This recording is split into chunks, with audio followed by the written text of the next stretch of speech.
Hello, my country people. How you guys doing? I hope everyone is fine. So recently we've been talking about China on our show like a lot. And the reason we do that is because we cannot really ignore China. China is a very powerful nation and China has a lot of things to offer. Like I mentioned in my previous video, China is like the world's factory. Almost everything you use is manufactured in China. And China is super rich and they have been building their military so quickly. But that's not what we are going to talk about today. So, what we are going to talk about today is the phrase death trap. This phrase has been spread around the internet, like many people have talked about it. And I also think that it's high time that we on this show add our voice to it and try to give our own humble opinion about the situation.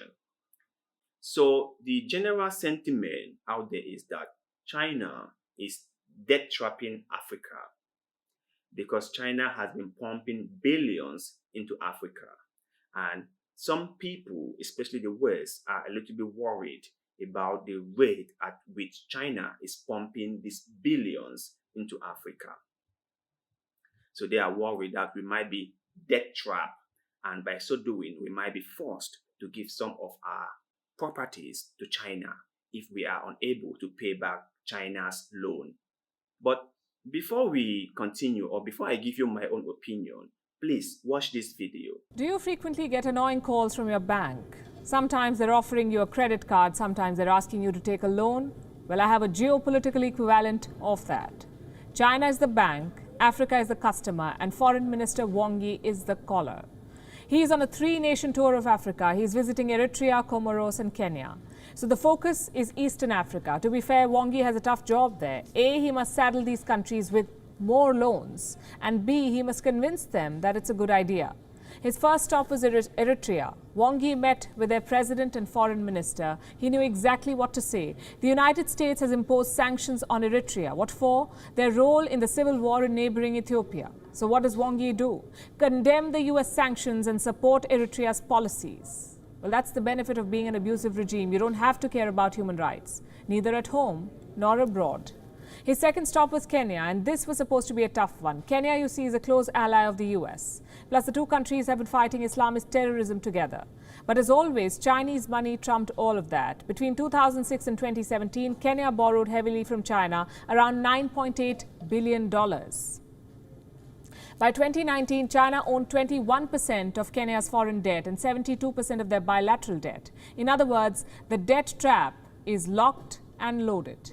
If you ever visit Kenya, chances are you'll drive through a Chinese road or take a Chinese railway or buy goods that arrived at a Chinese port.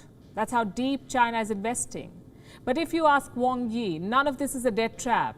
He says it's all hype and conspiracy. The so-called debt trap is simply not a fact.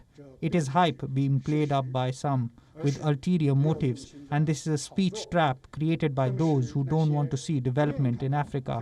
If there is any trap, it is about poverty and underdevelopment. People are worried about China pumping billions into Africa. And I want to say this, Africa needs a lot of infrastructures. Africa needs roads. Africa needs railways. Africa needs bridges, hospitals, a lot of things.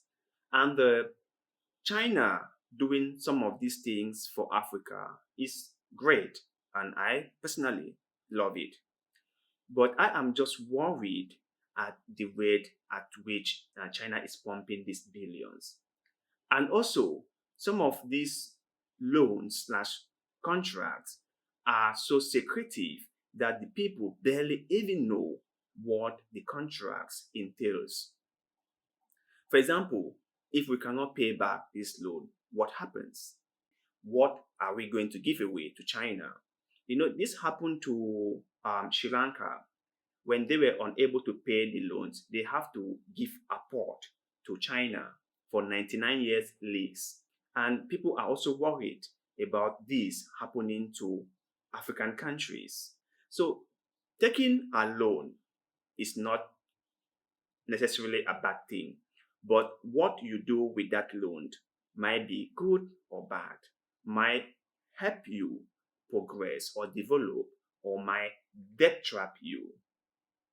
And we all know Africa has a record of misusing loans. Many African countries take loans from the World Bank, from IMF, and they do not put it into very good use.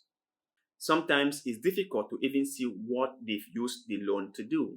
And most African leaders, they rule in a way that there is no check and balance. So sometimes it's difficult to know if the loans they are taking are being put in good use.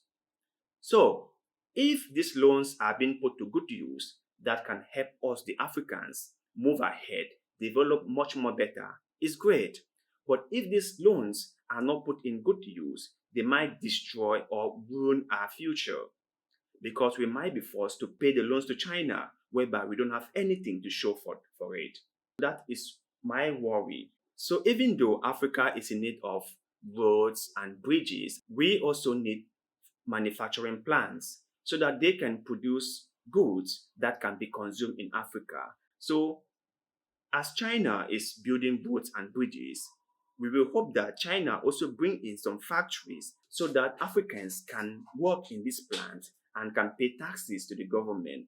And so the government can also use these taxes to pay back the loans to China. Because if we have only roads and bridges and no factories for people to work, it will be very difficult for the government to generate income to pay back these loans to China. And by so doing, we are going to be debt trapped. So I would like to say that China investing these billions in Africa is not necessarily a bad thing, but the way we use it, or the kind of things that these billions are being invested in, might be good or bad. But you guys out there, please let us know your thoughts and opinion. Is China debt trapping Africa, as many people are saying? What do you think? Let us know in the comment section below. Because like always, we enjoy hearing your thoughts and opinions on the stories that we cover on this show.